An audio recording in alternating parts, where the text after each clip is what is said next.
2020년 3월에 센서리 프로젝트를 시작하겠습니다. 이번 센서리 프로젝트의 주제는 로스트 포인트입니다. 로스트 포인트는 어느 시대에나 원두를 판단을 하는 가장 중요한 지표가 되어 왔는데요. 이러한 로스트 포인트는 색상, 로스팅 시간, 배출 온도, DTR 등등의 여러 가지 지표에 따라서 기준을 삼게 됩니다. 그 중에서 가장 객관적이라고 할 수 있는, 가장 널리 인정받고 있는 데이터로는 기계로 측정하는 색도가 있는데요. 아그트론, 칼라트랙, 라이트테스, 자발리틱스, 또 요즘 많이 쓰이고 있는 싱크4 등등 여러 가지 기계를 가지고 명암의 정도를 수치로 나타내서 이제 표기를 해주는 그러한 시스템입니다. 자, 그런데 이러한 제가 방금 나열한 이 지표들이 언제나 객관적이라기보다는 절대적인 수치 범위를 제시해 줄 수는 없다는 것이 어느 한계로 지목이 되고 있습니다. 가령 측정을 하는 샘플의 상태에 따라서도 달라질 수 있을 테고요. 체프가 얼마나 묻어 있는가, 이거는 밝기를 측정하는 것이기 때문에요.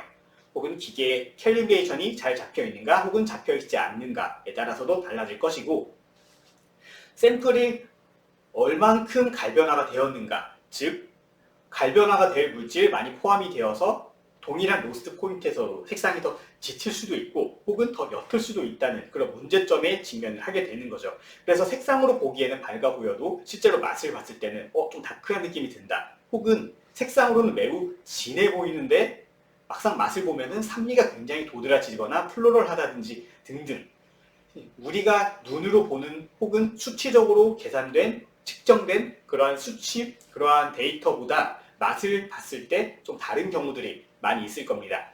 그럼에도 불구하고 이러한 여러 가지 기준들은 여전히 통용이 되고 있고 신뢰받는 수치로서 이제 우리가 사용을 하고 있는데요. 소통에 사용을 하고 있는데요. 이러한 지표들이 왜 다를 수도 있고 틀릴 수도 있음에도 계속 통용되고 있는지에 대한 그런 기본적인 이해를 하기 위해 가장 먼저 이런 각각의 로스트 포인트가 어떻게 다른지를 관능적으로 이해를 하는 것이 우선이라는 생각을 하게 되었습니다. 왜냐하면 이러한 로스트 포인트를 측정을 하는데 이런 색도라든지 여러 가지 지표들을 좀 참고를 하는 이유는 이 로스트 포인트에 따라서 커피가 달라지기 때문인데, 이 달라지는 것이 어떻게 달라지고 왜 달라지는 것인지 이번 센서리 프로젝트에서 탐구해 볼 주제라고 말씀드리고 싶습니다. 자, 그러면 이제 커핑을 준비를 할 건데요. 이 비디오를 함께 커핑을 하면서 틀어놓고 커핑을 저와 함께 보조를 맞춰가면서 커핑을 하셔도 좋고, 동영상 중간 커핑 내용을 건너뛰고 나중에 제가 해설을 붙여드리는 부분만 시청을 하셔도 좋습니다. 자, 그러면은 이제 커핑을 준비를 하겠습니다.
저는 커핑을 한 컵씩만 깔고 이제 커핑을 하게 될 건데요. 제가 샘플을 40g씩 드리기 때문에 물을 22g에서 24g 정도는 커핑을 하시고 나머지는 브레이브를 해서 테이스팅을 하시든지 아니면 3컵씩 다 커핑을 하시든지 샘플을 어떻게 사용하시든지 그거는 이제 여러분의 자유입니다. 저는 이번 커피는 결점들을 제가 최대한 골라내기도 했고 컵 턴차가 크게 없는 커피이기 때문에 한 컵씩 깔고 커핑을 하도록 하겠습니다.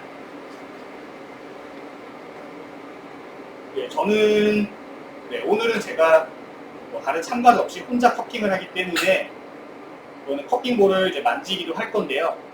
제가 원래 기본적으로 공개적으로 커핑을 할 때는 커핑볼을 만지는 것을 좀 원칙적으로 금지를 하고 있습니다. 손에 묻어있던 냄새가 커핑볼에 뵐 수도 있고요. 심지어는 나 손을 씻고 왔는데 비누 냄새가 다 또 남아있었다 하는 경우가 간혹 있더라고요.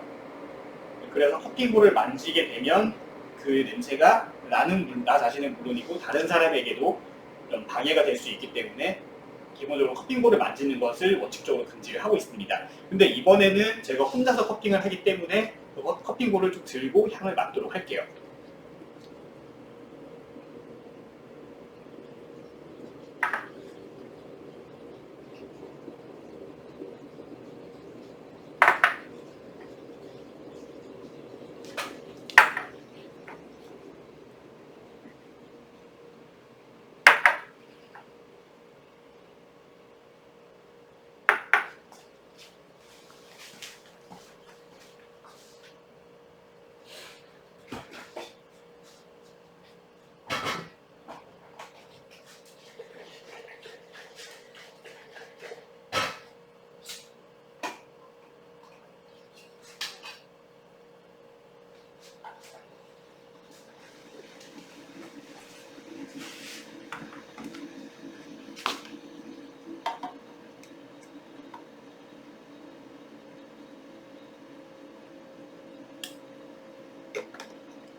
노르딕 포인트부터 미디엄 포인트까지는 약 96도에서 97도에 되는 물을 부을 거고요. 다크 포인트는 약 86도 정도의 물을 부을 겁니다.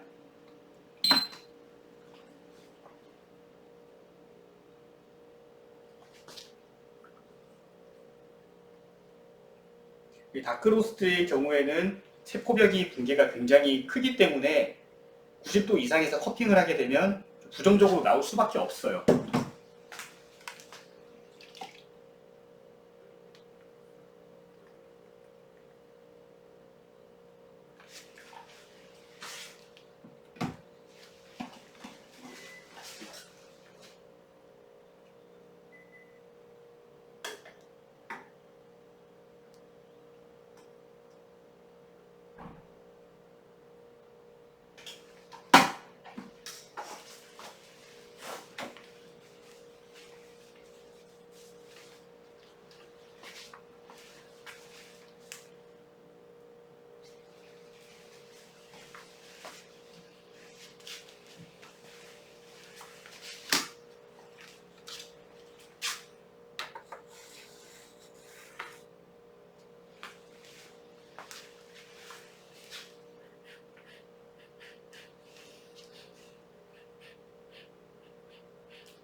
이 샘플들은 24일 약 5시부터 7시 사이에 로스팅이 되었고요.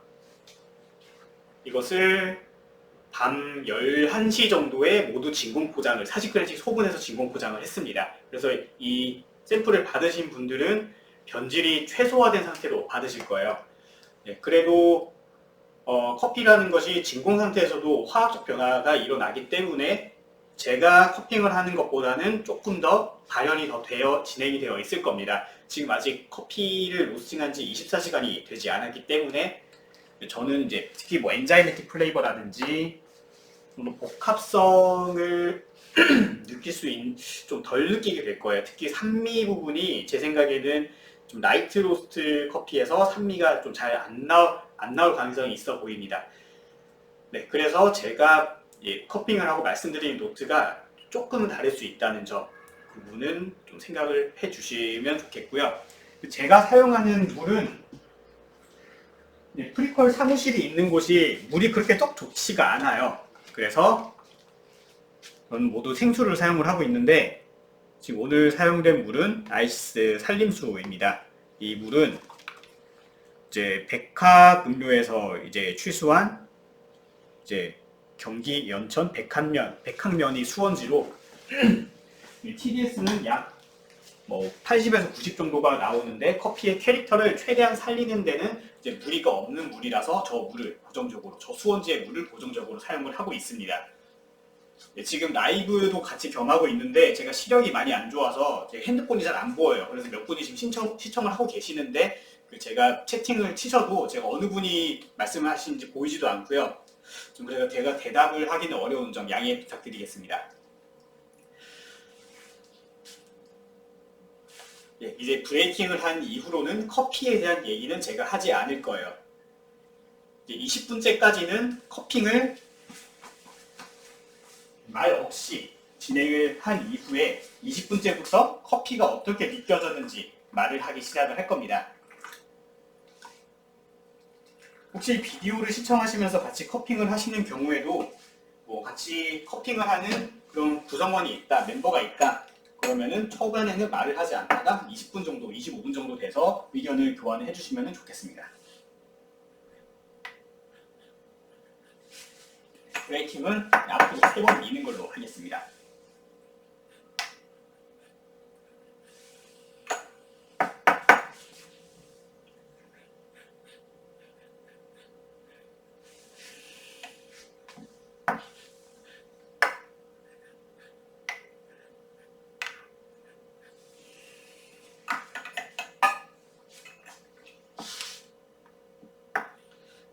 그리고 브레이킹 후에 거품을 걷어내는 스키밍은 가급적이면 빨리 해주시기를 부탁드릴게요.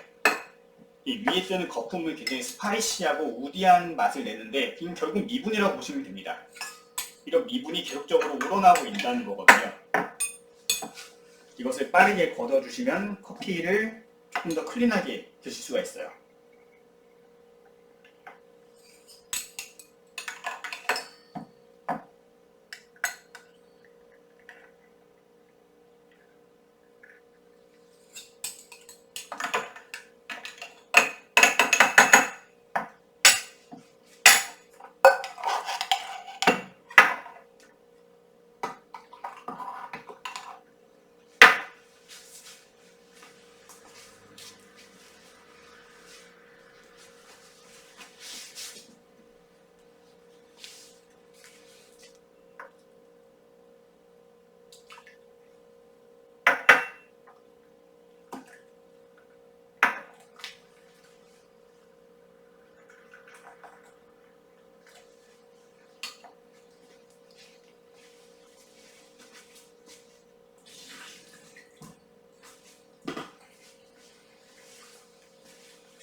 이제 슬로핑은 약 10분째가 되면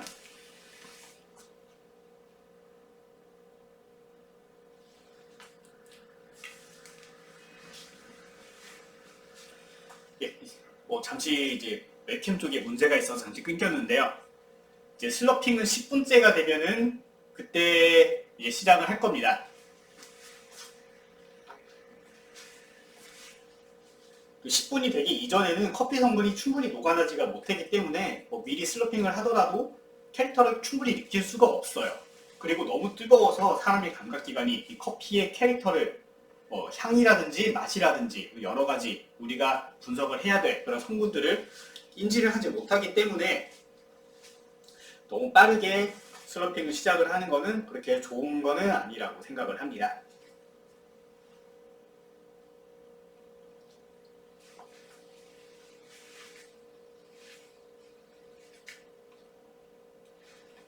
이번 로스팅은 이지스터 800에 800g을 넣고 진행을 했고요. 로스팅한 샘플은 콜롬비아 우일라 지역 엘파라이소 농장의 워시드 핑크버본입니다.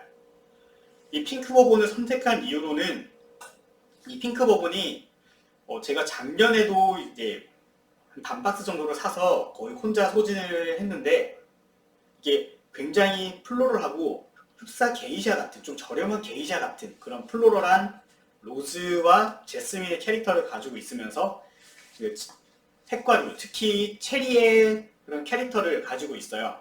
네, 그렇게 섬세한 플레이버, 좀 강렬한, 그렇게 강렬하다고 하기엔 좀 어렵지만 분명한 캐릭터를 가지고 있으면서 동시에 밀도도 상당히 높은 편이어서 라이트부터 다크로스트까지 이제 물리적으로 로스팅이 가능한 스펙트럼이 굉장히 넓습니다. 그리고 엔자이매틱 플레이버를 굉장히 섬세한 캐릭터를 가지고 있기 때문에 로스팅이 진행이 되면서 어떻게 달라지는지 보여드리기에도 가장 굉장히 적합하다고 생각을 했어요. 그래서 이 우일라 지역의 그 카우카의 그 더블 무산소 엘파라이소랑은 다른 농장입니다. 이 엘파라이소라는 이름이 아마 파라다이스랑 같은 뜻일 거예요.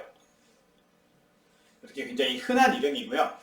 어쨌든 이 엘파라이소 농장의 핑크 버본을 어떻게 변화를 하는지 그것을 이제 10분이 다 되어 가는데요. 10분째부터 각자 로스팅의 진행 정도에 따라서 커피가 어떻게 달라지는지, 어떻게 캐릭터를 잃어버리고 또 어떠한 새로운 캐릭터가 나오는지, 그리고 내가 그동안 경험했던 각각의 로스트 포인트에서 느꼈던 것과의 어떠한 공통점이 있는지 그 부분을 집중적으로 탐구해 주시면 좋겠습니다. 이제 로스팅에 대한 정보는 제가 이 센서리 프로젝트 원두를 구입을 해주신 분들에게 메일로 정보를 드리고 있어요. 그래서 이 메일에 이 로스팅의 정보까지 같이 제공을 해드리도록 하겠습니다. 센서리 프로젝트 원두는 내일 발송될 예정이고요. 내일 그러니까 26일 금요일이죠. 목요일이죠. 목요일에 발송을 해서 금요일이나 토요일에 받아보실 수 있을 거고요. 이 지금 촬영하고 있는 비디오랑 이 제가 보내드리기로 했던 그런 정보를 메일로는 내일 저녁에 이제 보내드릴 예정입니다.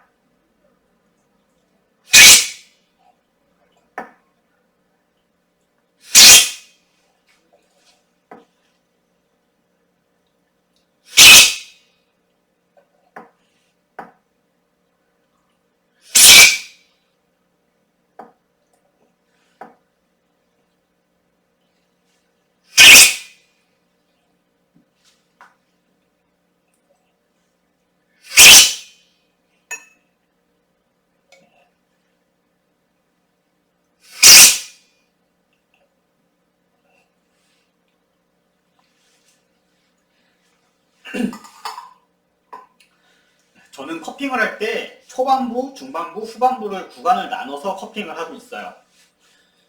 그래서 10분째부터 슬러핑을 시작을 해서 20분째까지는 초반부, 그리고 20분째부터 30분째까지는 중반부, 30분째부터 40분째까지는 후반부, 이렇게 크게 세 구간으로 나눠서 커핑을 진행을 하고 있습니다. 그래서 초반부에서는 커피의 전체적인 캐릭터를 확인을 할 거고요. 그리고 중반부에서는 커피가 어느 정도로 이제 변화를 하면서 다양한 모습을 보여주는지, 얼마나 이 커피가 얼마나 복합적인지를 판단을 하게 될 거고요.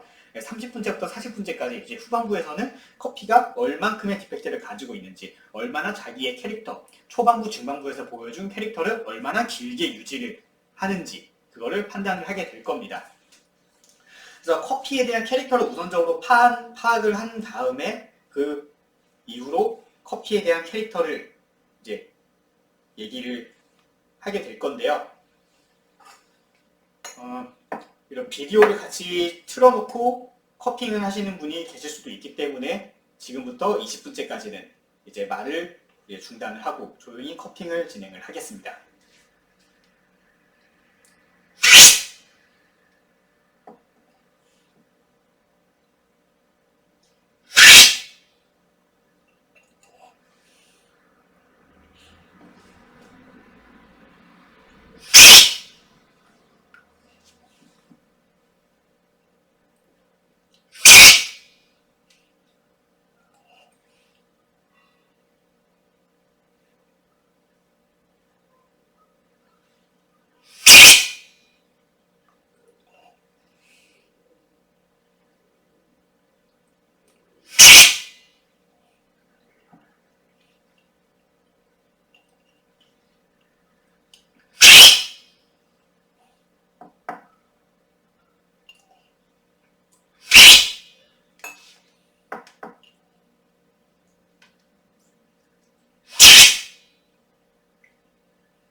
이제 물 부은 지 20분째가 됐는데요.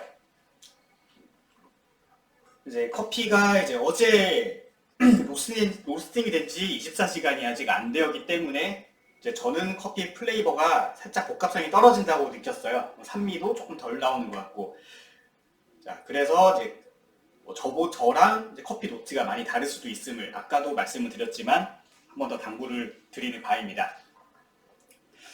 자, 가장 먼저 보통 이제 저는 로스팅을 크게 4가지로 나눴는데 이 중에서 노르딕 스타일을 따로 뺀 이유가 뭐냐면은 이제 이런 기존의 라이트 로스트와는 좀 굉장히 많이 차별화된 그런 캐릭터를 이 로스팅 스타일이 보여주기 때문에 선택을 했습니다.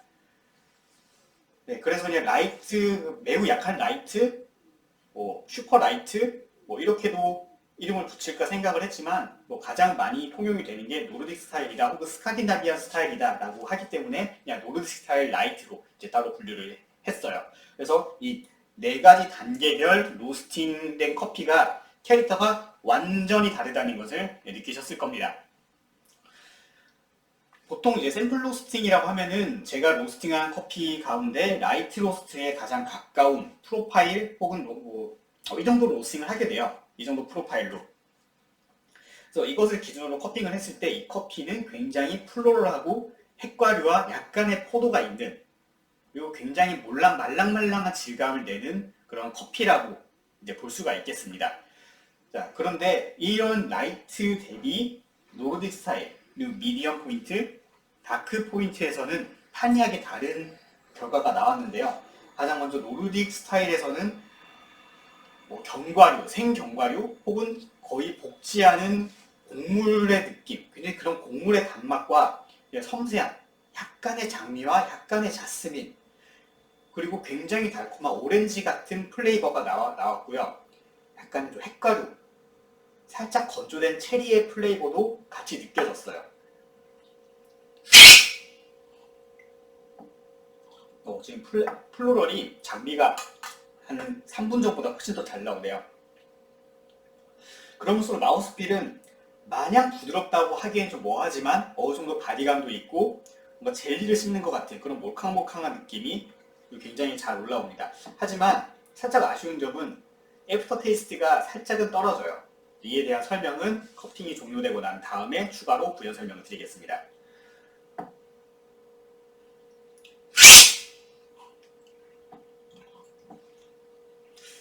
가장 생동감이 있는 포인트가 라이트였어요. 라이트에서는 굉장히 제일 복합적으로 느껴집니다. 그러니까 노르딕 포인트에서 느꼈던 장미, 제스민, 체리, 다른 기타 핵과류 그런 것들에 더 증폭이 됐고요. 여기에 더해서 그 포도인데 살짝 한번 반건조된 것 같은 그런 반건조 포도의 그런 특징들, 특히 산미라든지 약간 좀 어두워진 캐릭터가 그런 것들을 연상을 시킵니다. 그리고 산미도 아까 오렌지나 핵과류가 느껴지는 그런 산미였다면은 이 라이트 포인트에서는 조금 더 주석산이 좀 덧붙여진, 더 폭넓어진, 살짝 와인까지 연상을 할 수 있는 그런 산미가 같이 느껴지고요. 마우스필은 훨씬 더 부드러워졌어요. 훨씬 더 부드럽고 매끈매끈해졌고 살짝 더 가벼워진 느낌이 들어요. 이 부분도 좀 나중에 부연 설명을 드리겠습니다. 그러면서 캐릭터가 조금 더 어두워진 느낌이 난다. 조금 더 뭔가 볶여진 느낌이 난다. 아까는 좀 거의 볶지 않은 곡물이나 견과류의 단맛이 느껴졌다면 이번에는 라이트 포인트에서는 조금 더 볶여진 듯한 단맛 캐릭터가 나는 것이 특징이라고 할 수가 있겠습니다.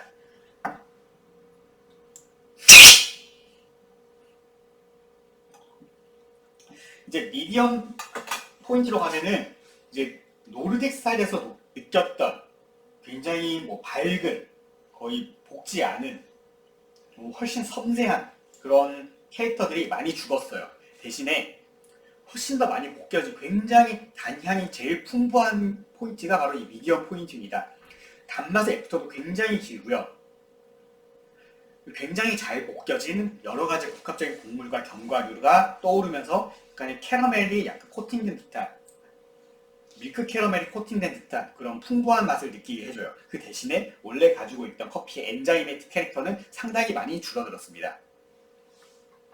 그리고 마우스필이 살짝은 거칠어지고 이 쓴맛이 살짝 쌉싸하게 감도는데 비터 스윗이라고 할 만큼은 아니고요.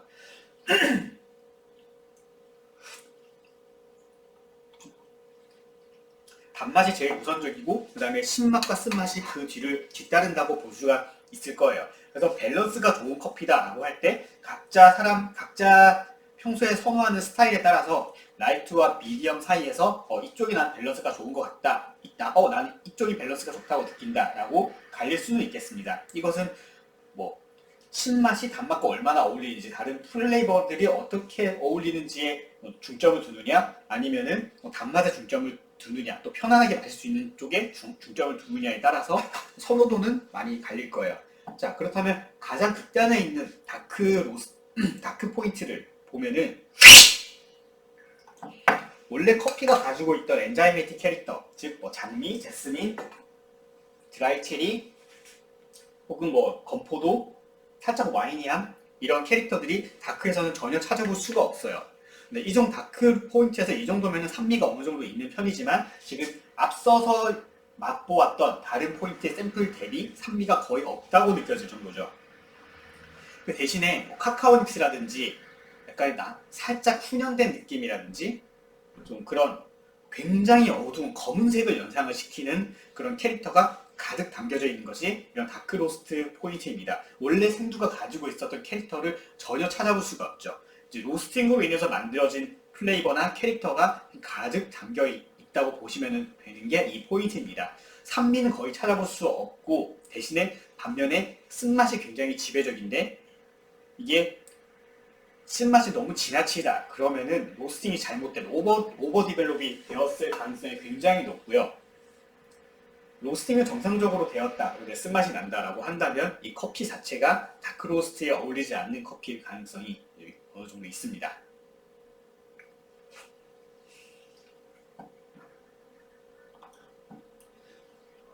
약간 로즈나 핵과랑 약간 오렌지 필 같은 캐릭터가 여전히 남아는 있네요. 하지만 지배적인 것은 여전히 다크 초콜릿 혹은 카카오 닙스 그쪽의 캐릭터가 주된 캐릭터고요. 애프터 테이스트는 굉장히 깁니다. 그리고 굉장히 묵직한 느낌이 들어요. 하지만 입안에 넣고 굴려보면은 오히려 노르딕 스타일 혹은 미디엄 포인트보다는 좀 더 바디가 받치는 좀 더 가벼운 느낌이 드는데, 대신에 향이 굉장히 무거워서 이 커피 바디 자체가 무겁다는 착각이 들 정도로 굉장히 무거운 향들로만 지금 가득 담겨있는 상태입니다. 씁쓸한 맛과 살짝 좀 텁텁해진 느낌이 같이 동반이 되죠.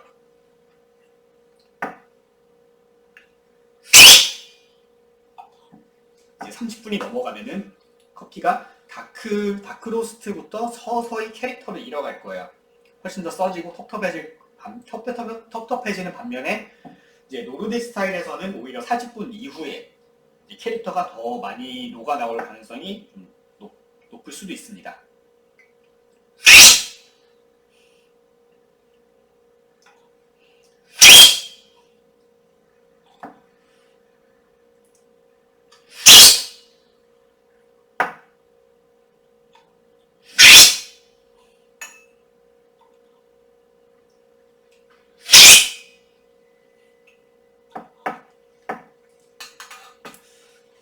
시간이 좀 더 지나니까 이런 라이트 미디엄, 노르딕 라이트 미디엄 포인트에서는 홍차 뉘앙스가 같이 나오면서 톤이 점점 어두워지고 있는데, 톤이 가장 어두운 것은 당연히 미디엄 포인트고요.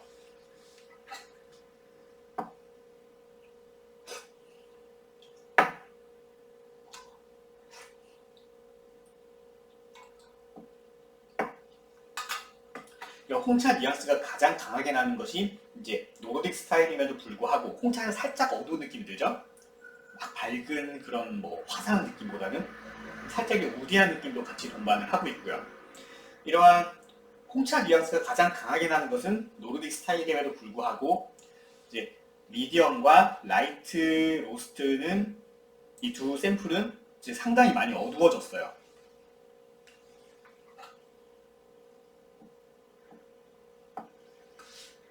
그러니까 로스팅으로 인해서 원래 밝았던 캐릭터가 점점점 어두워지는 것도 있고요. 이 로스팅으로 인해서 기존에 있던 것들이 다 분해되고 새로 생성되는 캐릭터들, 그런 성분들이 어두운 캐릭터를 담당을 한다고 이해를 하시면 될 것 같습니다. 이제 30분이 지났으니까 이제 후반부에 접어들었네요. 마무리로 이제 커피가 어떻게 이제 변화를 하는가를 마지막으로 확인을 하고 나서 40분째가 되면 각각의 커피들에 대한 그 해설을 해드리겠습니다.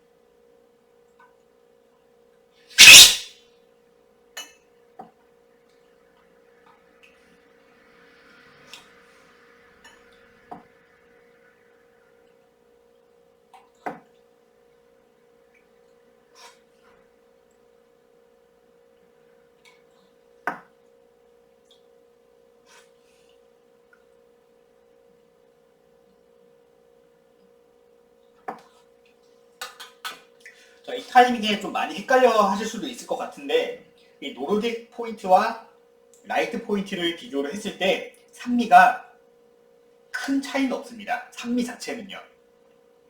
근데 이런 지금 이제 한 25분쯤 지나면서부터 노르딕 포인트의 산미가 훨씬 더 강하게 느껴지는 것은 이것을 보완해줄 달달한 향이, 신맛을 보완해줄 달달한 향이 많지가 않기 때문이에요. 그래서 라이트 포인트가 상대적으로 훨씬 더 산미가 더 적다라고 느끼실 수 있겠지만 산미가 그 정도로 큰 차이, 산미의 강도 자체는 그렇게 큰 차이는 나지 않고 있습니다. 그 대신에 단맛이나 단향을 내는 성분들이 훨씬 더 많이 이제 라이트 포인트에서는 훨씬 더 많이 이제 느껴져요. 그래서 단맛과 신맛이 서로 조화를 이루면서 신맛을 좀 자극적으로 느끼기보다는 더 맛있는 맛이다, 좀 더 달달한 맛이다 라고 느끼게 되는 그런 차이점이 존재를 하는 거죠.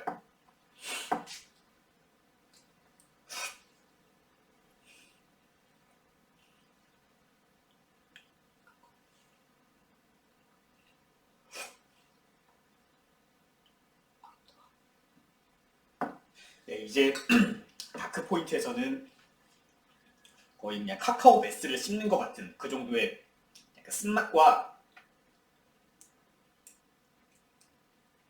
굉장히 어두운 캐릭터가 좀 강하게 이제 나기 시작을 하는데요. 약간의 뭐 텁텁한 것도 아까 커핑한 초반부터 계속 느껴지긴 했지만 30분이 지날 때까지 이것이 크게 악화되지 않고 유지가 된다는 것은 이 커피가 로스팅이 뭔가 문제가 있어서 텁텁하거나 거칠어진 것이 아니다라는 것을 알 수가 있을 거예요. 단지 이 정도 포인트가 되면은 그와 동반을 해서 뭐 텁텁함이나 약간 거친 느낌이 같이 동반이 돼서 나온다라는 쪽으로 생각을 하시는 게 맞습니다. 이것을 얼마나 최소화시킬 수 있는지가 생두의 품질과 로스터의 그런 스킬을 이제 얘기를 할 수가 있겠죠.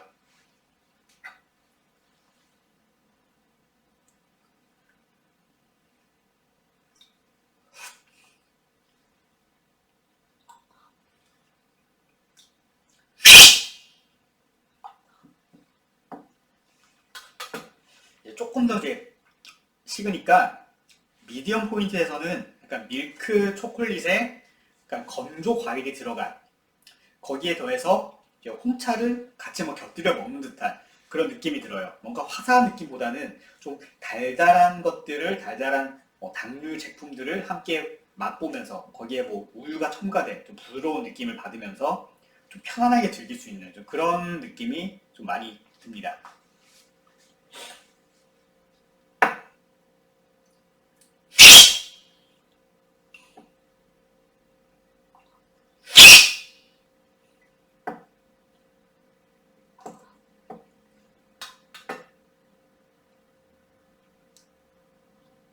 이제 라이트 포인트에서는 이제 산미가 좀 많이 도드라지기 시작을 했는데요. 이것이 좀 적당히 볶인 곡물이나 약간의 캐러멜화가 되고 있는 그런 뭐 설탕, 그런 느낌을 같이 동반을 하면서 산미가 좀 어떤 분들은 이 정도 산미가 맛있다라고 느끼실 수도 있을 거예요. 하지만 이런 달달한 느낌, 그런 좀 당류 제품이라든지 잘 건조되어서 굉장히 끈적한 단맛을 내는 그런 건과일, 그런 캐릭터가 미디엄 포인트보다는 확연히 적은 그런 차이를 느끼실 수가 있을 겁니다.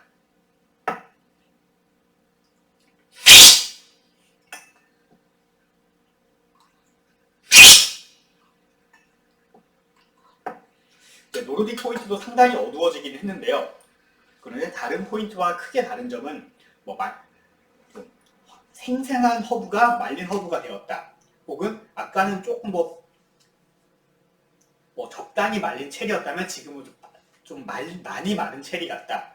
아까는 좀 드라이 로즈도 좀 모양 형태 유지가 되게 잘 되고 있는 좀 간 말린 것 같은 그런 장미였다면 지금은 좀 바짝 말린 그런 장미 같은, 뭔가 볶인 것보다는 자연스럽게 건조된 느낌, 뭔가 좀 더 자연스러운 느낌이 드는 것이, 인위적이지 않은 자연스러운 느낌을 내는 것이 바로 이 정도 포인트, 이 노르딕 스타일 포인트가 내는 그런 특징이라고 할 수가 있겠습니다.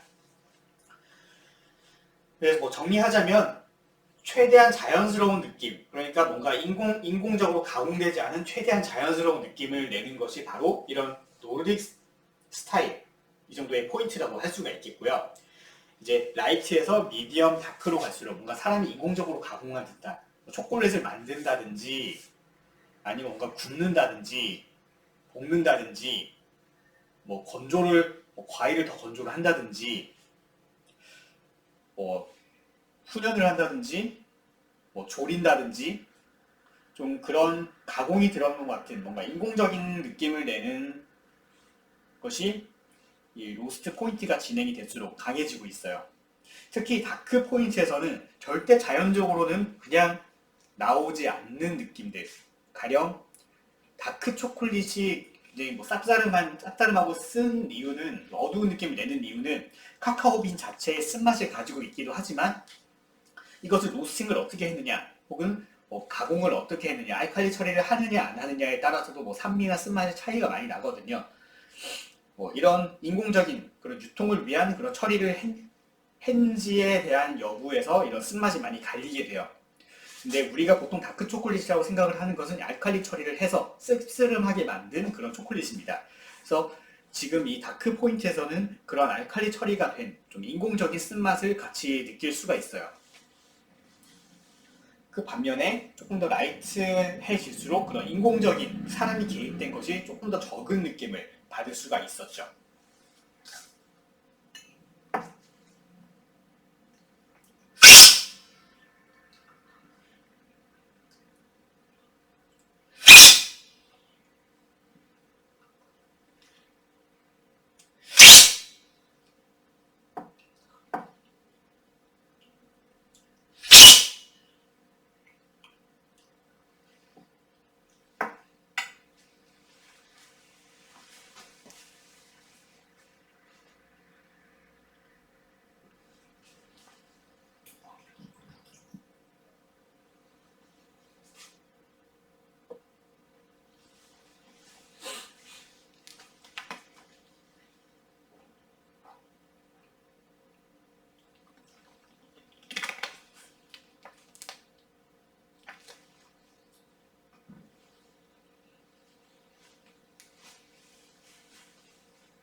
자, 그럼 이제 커핑은 40분째가 될 때까지 비디오 촬영을 하고 잠시 중단을 한 다음에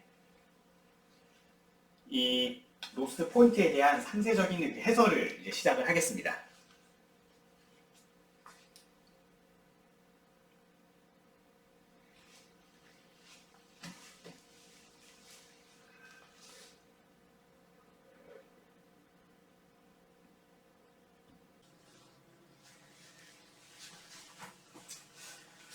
그러면 이제는 이제 커핑을 마쳤으니까 오늘 커핑한 커피들이 이제 왜 이렇게 로스트 포인트가 달라지는 과정에서 어떤 변화가 일어나는지 설명을 해드릴 거예요. 제가 준비한 커피가 노르딕 스타일, 라이트, 미디엄, 다크. 네, 이렇게 네 가지로 분류를 했습니다. 이때 로스팅 진행 순서는 이렇게 되겠죠.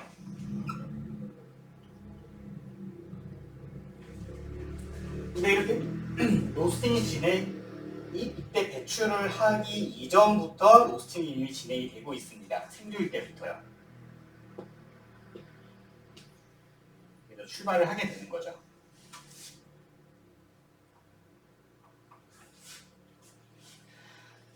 자, 생두 로스팅을 시작을 하면은 생두 색깔은 약간 초록색이죠. 푸른 배출도는 초록색이에요. 영록소를 많이 띠고 있고 수분을 많이 가지고 있기 때문에 이런 색상이 좀 짙은 청색을 띠게 됩니다. 그래서 로스팅을 시작을 하면은 생두가 점점 탈색이 돼요. 점점 뭐 노란색, 좀 약간의 흰색으로 변했다가 점점 노란색으로 변화를 하게 됩니다. 이때부터 옐로우라고 할게요. 옐로우가 되면은 마이야르 반응이 시작을 해요.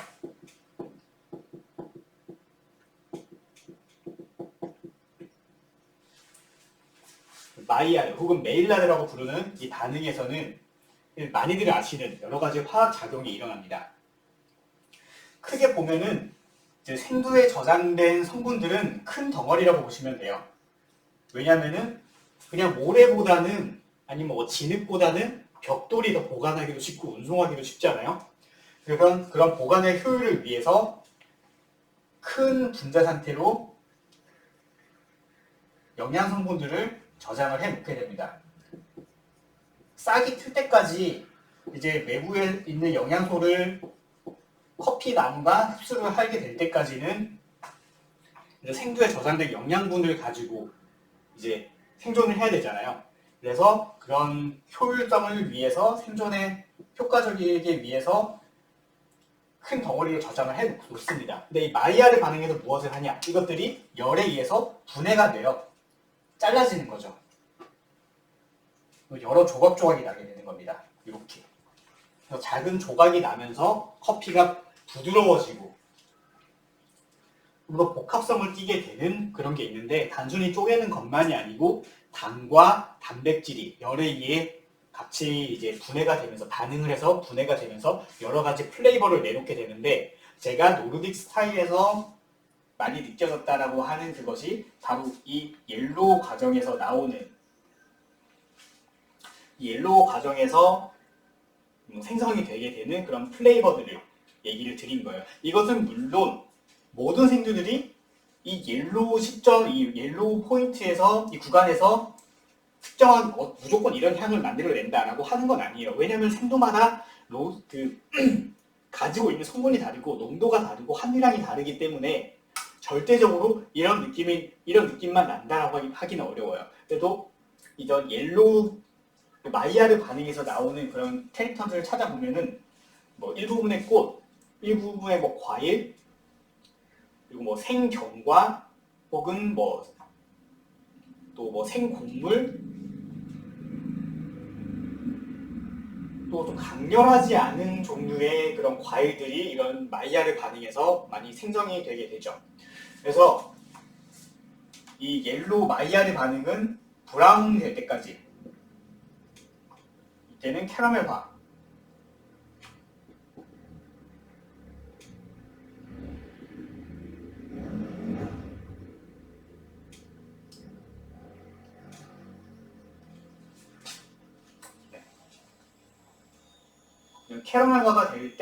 캐러멜화가 시작이 될 때까지 지속이 되게 됩니다. 그리고 옐로우는 생두가 초록색을 완전히 잃어버리고 노란색점으로 변한 때부터, 그리고 브라운은 이렇게 노란색으로 변한 생두가 좀 짙은 갈색을 띠게 되면서부터 시작이 되게 되고요. 이제 시각적인 정보 말고 후각적인 정보로는 살짝의 달콤한 향이 이제 나기 시작을 하는, 뭔가 쪄지는 듯 싶지만 수분기가 포함된 달콤한 향이 나기 시작을 할 때가 바로 이런 옐로우 시점, 마이야르 반응에서 나오는 그런 향들이고요. 뭔가 조금 더 구워지는 것 같다, 볶이는 것 같다, 와 이거 정말 뭐 조리는 것 같은 캐러멜을 만드는, 달고나를 만드는 그런 느낌이 든다라고 할 때가 바로 이런 캐러멜화가 시작이 되는 겁니다. 캐러멜화가 시작이 된 다음에는 마이야르 반응은 조금 줄어들어요. 왜냐면은 커피의 이런 마이야르 반응은 당과 단백질이 반응을 해서 나오는 그런 반응인데, 이런 생두 자체에는 단백질이 그렇게 많이 들어있지는 않거든요. 그래서 이런 마이야르 반응이, 이런 당이 캐러멜화가 되는 온도에 다다르면은 캐러멜화가 굉장히 활발하게 일어나기 때문에 마이야르 반응은 조금 줄어듭니다. 완전히 안 일어나는 건 아니에요. 상대적으로 비중이 줄어든다는 거죠. 왜냐하면 캐러멜화가 더 활발하게 일어나기 때문에. 그래서 브라운 시점이 될 때부터는 이제 캐러멜화가 계속적으로 일어나면서 거의 뭐 이렇게 쭉 계속적으로 진행이 되게 되는데요. 이 중에서 노르딕 스타일은 보통 1차 크랙이 시작이 되기 전에 빼는 경우도 있고 시작이 된 다음에 빼는 경우도 있어요. 이거는 로스팅 스타일마다 많이 다릅니다. 저는 1차 크랙을 터뜨리지 않고 배출을 하는 것부터 1차 크랙이 거의 끝나는 시점까지 배출하는 걸 모두 다 테스트를 해봤는데, 여기서 중요한 거는 크랙이 터지고 배출하느냐, 크랙이 터지지 않고 배출하느냐, DTR이 몇 퍼센트 되느냐, 그게 중요한 건 아니에요. 중요한 거는 캐러멜화보다는 캐러멜화 구간에서 열량 조절을 충분히 너무 과잉되지 않게 해서 이 마이야르 반응에서 나오는 캐릭터들을 최대한 많이 살리는 것이 이 노르딕 스타일의 핵심입니다. 그렇다면 라이트도 약한 로스팅인데 차이점이 이거겠죠.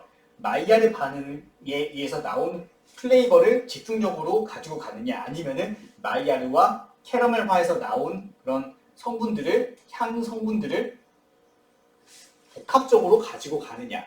이런 캐러멜화에서는 우리가 익히 아는 캐러멜이라든지 약간의 초콜릿티함이라든지 좀 그런 뭔가 졸여진 듯한 단맛이나 단향을 가장 대표적인 그런 플레이버로 짚을 수도 있겠지만, 여러 가지 과일이나 꽃의 캐릭터도 이런 캐러멜화에서 많이 나오게 돼요. 그래서 마이야르가 무작정 많이 한다고 해서 우리가 좋아하는 에티오피아 워시드 커피가 그냥 화사한 커피가 되진 않습니다. 왜냐면은 그런 꽃이라든지 여러 가지 복합적인 과일의 캐릭터는 캐러멜화에서 나오기 마련이니까요. 그래서 노르딕보다는 라이트 포인트에서 훨씬 더 복합적으로 느낄 수가 있는 거죠. 이거는 생두나 로스팅 스타일에 따라서 많이 달라지기 때문에 절대적인 어떠한 지표라고 하기에는 좀 무리가 있는 점, 그것도 함께 생각을 해주세요. 일단 미디엄 포인트에서는 캐러멜화, 브라운이 훨씬 더 오랫동안 지속이 되게 되는 거기 때문에 그런 로스팅이 진행이 되는 동안 열로 인해서 기존에 있던 성분들도 분해가 되지만, 그리고 소멸하고 휘발하고 사라지게 되지만, 마이야르 반응에서 나온 이 성분들도 함께 소멸이 되게 돼요. 그러면서 캐러멜화를 통해서 발현이 된 혹은 만들어진 캐릭터가 이 미디엄에서는 가장 극대화되게 됩니다.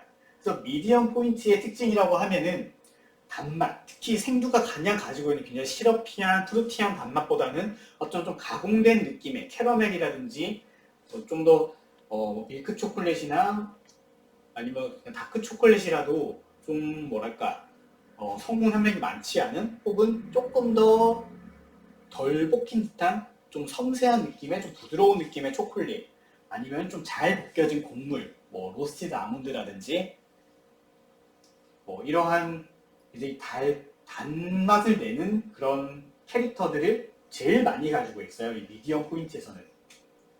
이것이 다크 포인트로 가면은 이 중간에서부터 열분해가 일어납니다. 이 열분해가 파이로리틱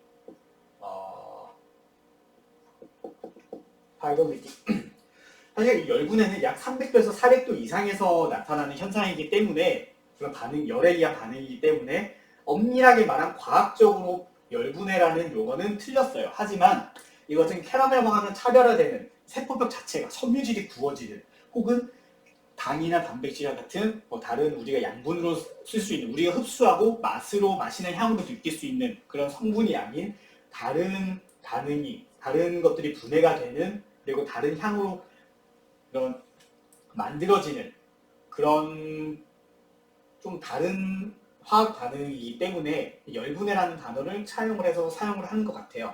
어쨌든 커피에서 열분해 반응이라고 하면 마이야르와 캐러멜화가 아닌 다른 열에 의한 화학적 반응이 일어난다는 겁니다. 이것은 2차 크랙 전부터 이런 열분해 반응이 이제 활발해지는데 이 로스팅을 직접 하시는 분들이라면 이제 1차 크랙 과정에서 갑자기 연기가 확 나오는 거를 하얀색 연기가 갑자기 확 나오는 걸 보셨을 거예요. 이것은 수증기가 폭발적으로 배출이 되는 거고요. 이제 2차 크랙이 되기 전부터 갑자기 연기가 많아지는 시점이 나올 겁니다. 이것은 세포벽 자체가 구워지면서 그리고 이산화탄소가 동시에 많이 만들어지는 거죠.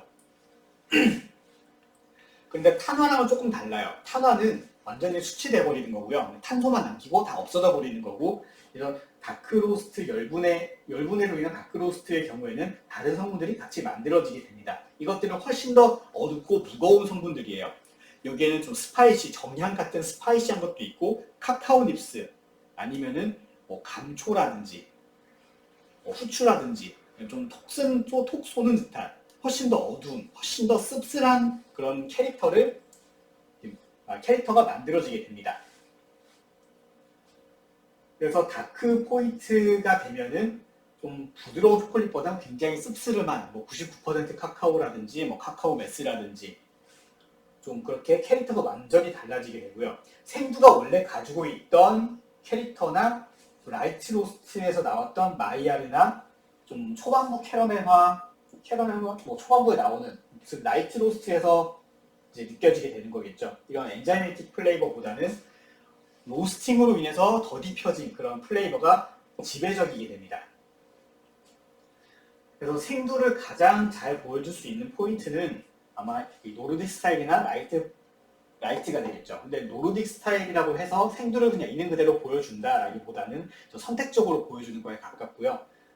샘플 로스팅의 경우에는 이렇게 좀 폭넓게 마이야르와 캐러멜화를 좀 폭넓게 보는 그런 로스팅 프로파일을 채택을 대부분을 하고 있죠. 근데 지금 제가 로스팅한 이 센서리 프로젝트 샘플들은 다 프로덕트 프로파일입니다. 그래서 실제로 좀 폭넓은 말하자면은 라이트인데 미디엄까지 같이 느껴지는 폭넓은 포인트보다는 라이트에 집중한 혹은 미디엄에 집중한 혹은 또 다크에 집중한 이런 프로파일로 로스팅을 했어요.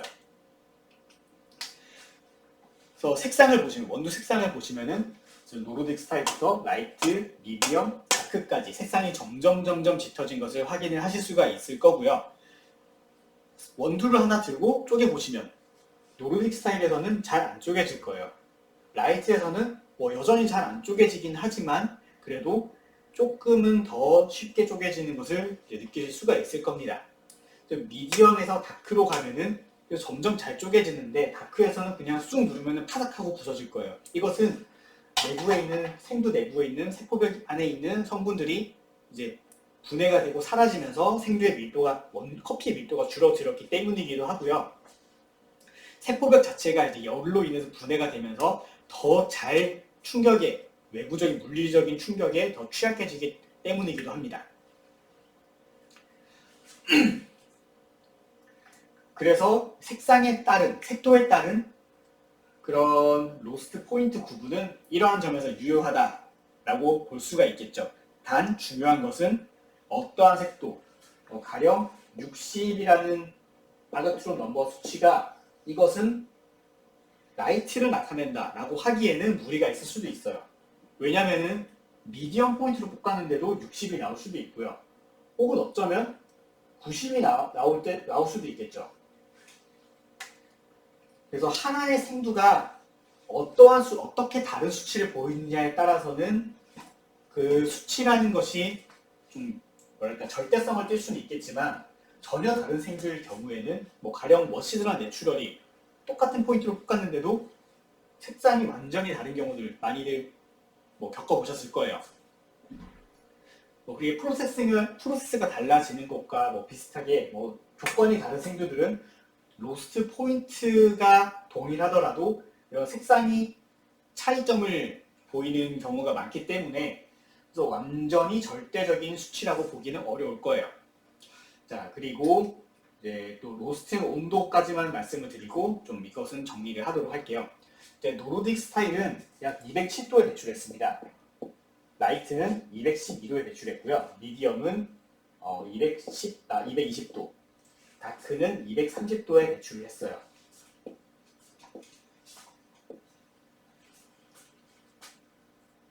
아, 218도. 네, 218도입니다. 미디엄은 218도에 배출을 했고요.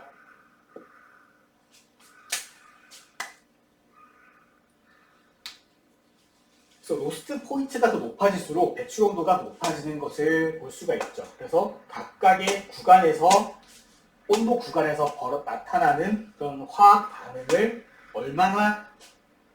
얼마나 이제 진행이 되었는가, 어떤 화학 반응이 얼마나 진행이 되었고 어떤 화학 반응은 진행이 덜 되었거나 아예 일어나지 않았는가. 가령 노르딕 스타일에서는 마이야르와 캐러멜이 진행이 되긴 했지만 마이야르가 더 지배적이에요. 라이트의 경우에는 캐러멜과는 또 어느 정도 더 진행이 되었기 때문에 마이야르와 캐러멜과 반응에서 나온 그런 캐릭터를 둘 다 느낄 수가 있었던 거죠. 미디엄 포인트에서는 캐러멜과가 훨씬 더 많이 진행이 되어서 이것이 지배적이게 했어요. 근데 다크에서는 이 두 가지가 아주 많이 줄어들었고 열분해로 인해 나오는 혹은 캐러멜화 중에서 좀 초콜릿티한 좀 더 함량이 높은 초콜릿 같은 혹은 더 많이 볶인 곡물의 느낌이 더 많이 느껴지게 되는 거죠. 이렇게 해서 온도에 따라서 배출 온도에 따라서 이제 로스트 포인트를 구분을 하는 것이 어떠한 의미를 가지는지도 알게 되었습니다. 근데 이런 온도도 맹점이 크게 있어요. 이거는 색도에 비해서는 조금 더 문제를 많이 인식을 하고는 계시지만 로스팅을 하는 그런 기계의 센서 위치에 따라서 혹은 그 센서의 종류에 따라서도 이런 온도가 다르게 측정이 됩니다. 심하게는 한 번에 로스팅을 하는데 온도 센서를 3개를 꽂아서 로스팅을 진행을 했더니 온도가 완전히 다르게 나오더라 하는 그런 정보가 이제 공개된 적이 있어요. 자, 그러므로 이러한 색도라든지 색상이라든지 배출 온도 같은 혹은 DTR 같은 로스팅 시간 같은 그런 객관적인 수치적인 지표들은 충분히 참고를 하되 왜 그렇게 구분을 했을까? 왜 이 정도부터 이 정도까지의 색도는 뭐 라이트이고 이 정도는 미디엄이고 이 정도는 다크일까? 혹은 어느 정도로 볶았을 때 라이트라고 하는지 다크라고 하는지 다른 사람들과 소통을 할 때는 그런 왜 이런 지표들을 이렇게 얘기를 할까 하는 것들을 이제 관능적으로 이거는 마이야르 반응을 좀 더 극대화시킨 그런 프로파일이겠구나 이러한 특징이 있겠구나 아니면 이것은 열분의 반응이 좀 더 많이 개입이 됐겠구나 아니면은 이 정도가 되면은 좀 굉장히 달달한 느낌의 만에 의도한 그런 포인트겠구나 하는 식으로 좀 본질적으로 커피를 볼 수 있는 그런 좀 본질적인 것을 이해를 함으로써 소통을 하는데 큰 불편함이 없게 좀 다른 사람들과 이런 커피에 대해서 얘기를 할 때 좀 걸림돌을 좀 줄이고자 하는 좀 그런 기회가 되었으면 합니다. 그리고 한 가지 빠뜨린 점이 있는데 쓴맛이 점점 증가를 했죠. 쓴맛이 증가를 했고 제가 마우스필에 대해서 말씀을 드리는 건 깜빡했네요. 말씀을 안 드릴 뻔했네요. 이제 마이야르 반응에서는 로스팅이 진행이 될수록 이게 큰 분자들이 잘게 쪼개져요. 잘게 쪼개지고 점점 가늘어지고 하니까 마우스필이 점점 부드러워질 수밖에 없는 거죠. 그런데 노르딕 스타일에서는 이런 잘라내는 것을 하다가 말았기 때문에 큰 덩어리들이 무게를 형성을 합니다. 그래서 막 거칠지는 않은데 마냥 부드럽지도 않아요. 대신에 뭔가 물엿을 먹는 것 같은, 뭔가 좀 크게 많이 느껴지는 건 아닌데 뭔가 무게감이 있고 약간 끈적끈적거린다 하는 느낌을 이 노르딕 스타일에서 이 포인트에서 느끼셨을 겁니다. 근데 라이트에서는 로스팅이 조금 더 진행이 됐잖아요. 그래서 분해가 더 많이 되었기 때문에 더 보들보들하고 매끄러운 느낌을 받으셨을 거예요. 그리고 조금 더 가벼워진 느낌이 이제 드는 거죠. 그리고 미디엄과 다크에서는 엄밀하게 말하자면 성분들이 더 많이 분해가 되었기 때문에 더 무거워진다기보다는 조금 더 가벼워지는 건 맞아요. 하지만 향이 점점 무거운 향을 내기 때문에 가벼운 것들은 날아가고 분해가 되고 또 그것들이 무거운 것들만 이제 커피에 남아있게 되는 거거든요. 그래서 미디엄과 다크 포인트 이렇게 로스팅에서 진행이 되면서 실제 무게는 조금씩 가벼워지지만 향이 매우 무겁기 때문에 우리가 점점 무겁다라고 느끼게 되는 거예요. 그 다음으로는 쓴맛. 이 마이야르 바는 캐러멜화 그리고 열분해 중에서 캐러멜화와 열분해는 이 쓴맛을 만들어내는 그런 화학 반응입니다. 그래서 노르딕 스타일에는 쓴맛을 거의 느끼지 못하셨을 거예요. 하지만 노르딕과 라이트를 크게 비교를 해보시면은 라이트에서는 조금의 쓴맛이 감지는 되는데 아마 단맛이나 신맛 그리고 여러 가지 복합적인 향이 매력적으로 다른 감각들을 우선적으로 느끼게 하기 때문에 그 쓴맛은 잘 느끼지 못하셨을 거예요. 하지만 미디엄으로 가면 좀 달콤 쌉싸름한 약간의 좀 비터 스윗에 가까운 이번 포인트에서는 비터 스윗보다는 좀 스윗에 좀 방점을 찍긴 했지만 이것보다 로스팅이 조금 더 진행이 되면은 열분해가 일어나지 않았음에도 캐러멜화로 인한 비터 스윗이 어느 정도 느껴질 수도 있는 그런 거죠. 그래서 열분해 반응에서는 아주 매우 누가 봐도 이거 쓰다 감초 같다, 다크 초콜릿 같다, 카카오 닙스 같다 하는 그런 쓴맛이 열분해에서는 폭발적으로 생성이 되게 됩니다. 이때가 되면은 커피가 완전히 비터 스윗 혹은 그냥 비터해지는 거죠. 이제 첫 번째 영상을 촬영을 하는 것도 처음이고 이제 사람들 없이 혼자서 얘기를 하려니까 좀 많이 좀 두서없이 진행이 되게 됐는데 좀 미흡한 점이 많았지만 이렇게 센서리 프로젝트를 멀리서나마 원격으로나마 함께 해주셔서 감사를 드립니다. 이제 센서리 프로젝트는 이제 4월, 5월, 6월 계속 진행을 할 거고요. 이제 코로나19 사태가 조금 진정이 되게 되면은 그때 오프라인 커피잉을 이런 촬영을 할 때 다른 분들과 함께 진행을 하면서 조금 더 현장감을 같이 느낄 수 있도록 이제 준비를 하게 될 겁니다. 그러면 이제 2020년 3월의 센서리 프로젝트는 이것으로 종료를 하겠습니다. 함께 해주셔서 감사합니다.